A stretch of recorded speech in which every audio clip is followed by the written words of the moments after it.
সুবর্ণা মুস্তফার সাথে হুমায়ুন ফরিদির একবার প্রচন্ড ঝগড়া হলো। রাগ করে সুবর্ণা অন্য রুমে গিয়ে দরজা বন্ধ করে শুয়ে পড়লেন। পরদিন সুবর্ণা দরজা খুলে দেখেন যে রুমে ঝগড়া হয়েছিল সেই রুমের মেঝে থেকে ছাদের দেয়াল পর্যন্ত একটি কথাই লিখে ভরিয়ে ফেলা হয়েছে, আর তা হলো, সুবর্ণা, আমি তোমাকে ভালোবাসি।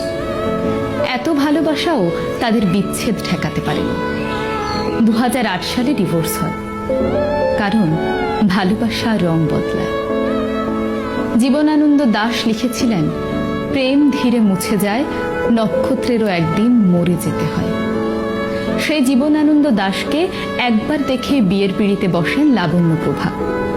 সাহিত্যের ছায়া থেকে 100 হাত দূরে থেকেও সাহিত্যের ইতিহাসের এক উজ্জ্বল নক্ষত্র এই লাবণ্য।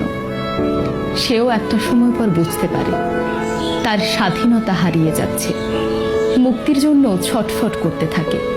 দুর্বিষহ হয়ে ওঠে তাদের জীবন। আসলে প্রেম ধীরে মুছে যায়।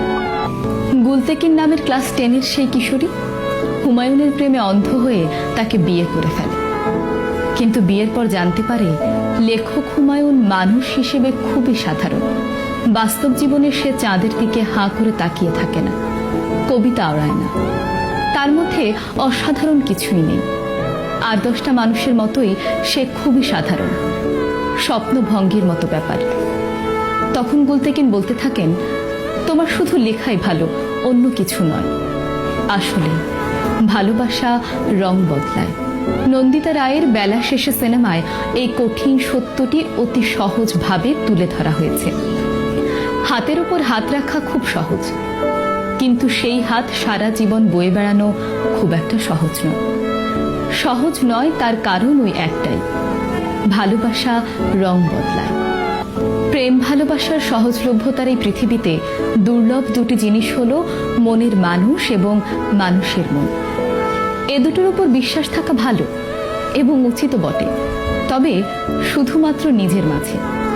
এই দুটো নিয়ে অতি উৎসাহী হয়ে বড়াই করা ঠিক নয়, কারণ হাওয়ার দিক পরিবর্তন হয়ে কখন কোন দিকে চলে যায় সেটা বলা মুশকিল। হোক সেটা প্রকৃতির হাওয়া কিংবা মনের হাওয়া, কারণ ভালোবাসা রং বদলায়।